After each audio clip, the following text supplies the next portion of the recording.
And let us continue with this, the 8th chapter of the 3rd book of A Tale of Two Cities.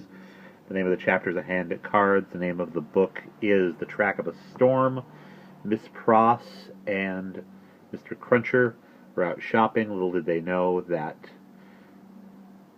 I can't think of the guy's name now.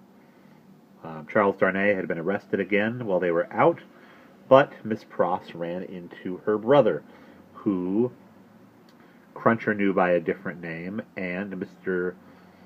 Carton, who is also in the city, also happened to know by a different name. He was a witness against Dr. Manette, or rather, he was a witness against Darnay. So he has been brought to Mr. Lorry, and we'll pick up there. Struck with consternation, the old gentleman exclaimed, "What do you tell me? I left him safe and free within these 2 hours, and am about to return to him." "Arrested for all that, when it was done, Mr. Barsad." "Just now, if at all."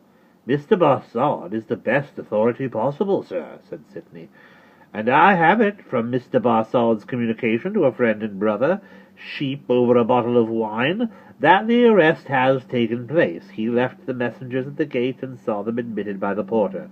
There is no earthly doubt that he is retaken." Mr. Lorry's business eye read in the speaker's face that it was loss of time to dwell upon that point. Confused but sensible that something might depend on his presence of mind, he commended himself and was silently attentive. "Now I trust," said Sidney to him, "that the name and influence of Dr. Manette may stand him in good stead tomorrow. You said he would be before the tribunal again tomorrow, Mr. Barsad?" "Yes, I believe so." "In as good stead tomorrow as today, but it may not be so. I own to you, I am shaken, Mr. Lorry, by Dr. Manette's not having had the power to prevent this arrest." "He may not have known of it beforehand," said Mr. Lorry. "But that very circumstance would be alarming when we remember how identified he is with his son-in-law." "That is true," Mr. Lorry acknowledged, with his troubled hand at his chin and his troubled eyes on Carton. "In short," said Sidney, "this is a desperate time, when desperate games are played for desperate stakes. Let the doctor play the winning game, I will play the losing game. No man's life here is worth purchase. Anyone carried home by the people today may be condemned tomorrow. Now, the stake I have resolved to play for, in a case of the worst, is a friend of the consigliere, and the friend I propose myself to win is Mr. Barsad." "You need have good cards, sir," said the spy. "I'll run them over. I'll see what I hold. Mr. Lorry, you know what a brute I am. I wish you'd give me a little brandy." It was put before him, and he drank off another glassful, pushed the bottle thoroughly away. "Mr. Barsad," he went on, in the tone of one who really was looking over a hand of cards, "sheep of the prisons, emissary of the Republican committees, now turkey, now prisoner, always spy and secret informer, so much the more valuable here for being English that an Englishman is less open to suspicion of subordination in those characters that a Frenchman represents himself to his employees under a false name. That's a very good card, Mr. Barsad, now in the employ of the Republican French government, was formerly in the employ of the aristocratic English government.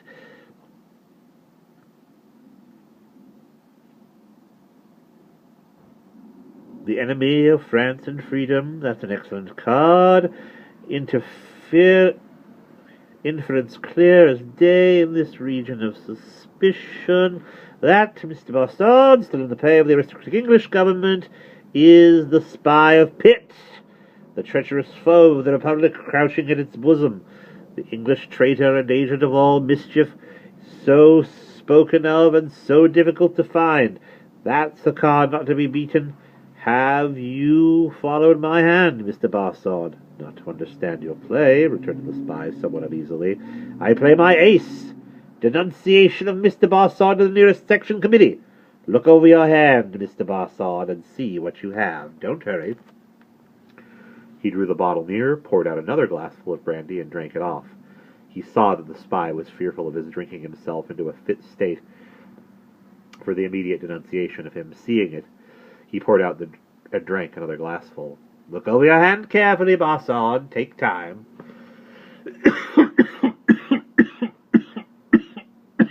Excuse me. It was a poorer hand that he suspected.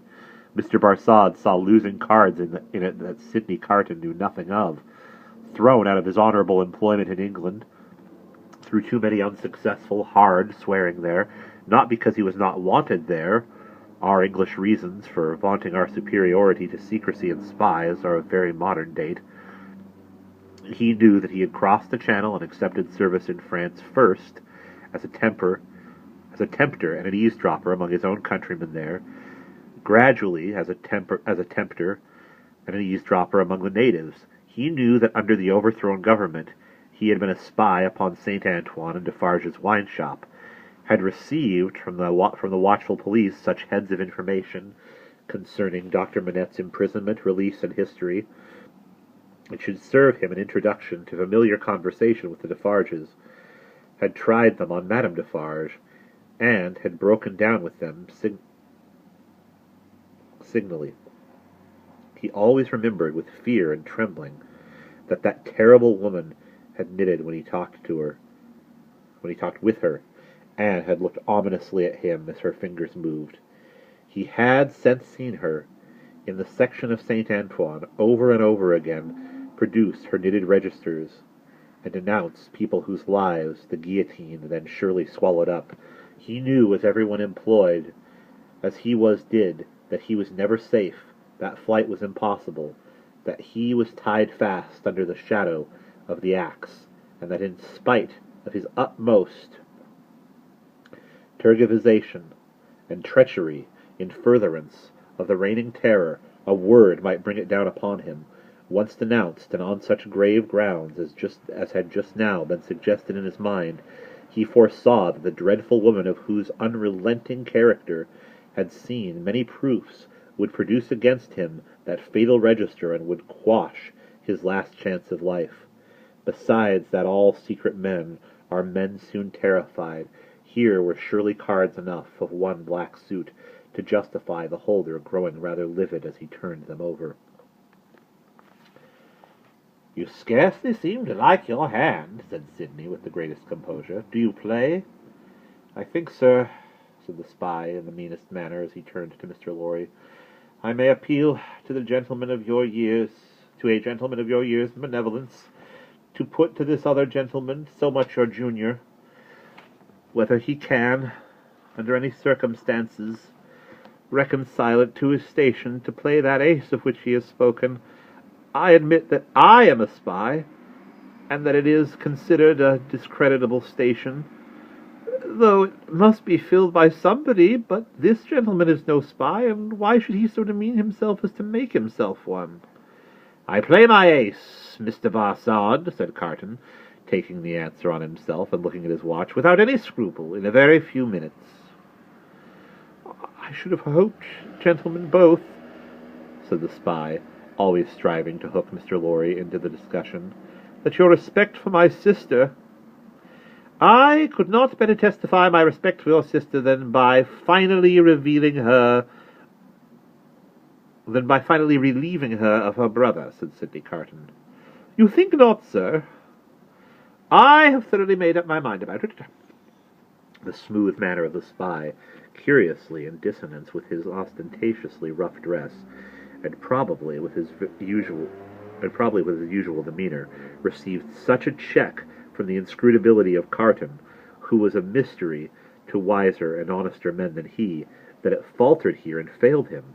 When he was at a loss, Carton said, resuming his former air of contemplating cards, "And indeed,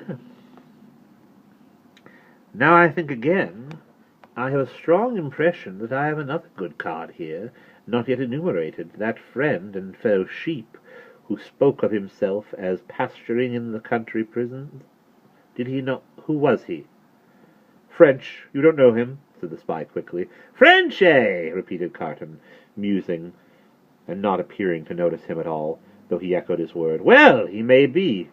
Is, I assure you, said the spy, though it's not important. Though it's not important, repeated Carton in the same melancholic way, or in the same mechanical way. Though it's not important. No, it's not important. No, yet I know the face. I think not. I am sure it can't be, said the spy. It can't be, muttered Cindy Carton retrospectively and filling his glass, which fortunately was a small one again. Can't be. Spoke good French, yet like a foreigner, I thought. Provincial, said the spy. No!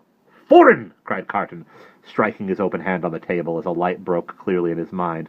Cly, disguised, but the same man. We had the man before us at the Old Bailey. Now there you are hasty, sir, said Barsad, with a smile that gave his aquiline nose an extra inclination to one side. There you really give me the advantage over you. Cly, who I will unreservedly admit at this distance of time was a partner of mine, has been dead several years. I attended him in his last illness. He was buried in London at the church of St. Pancras in the Fields. His unpopularity with the blackguard multitude at the moment prevented my following his remains, but I helped lay him in his coffin.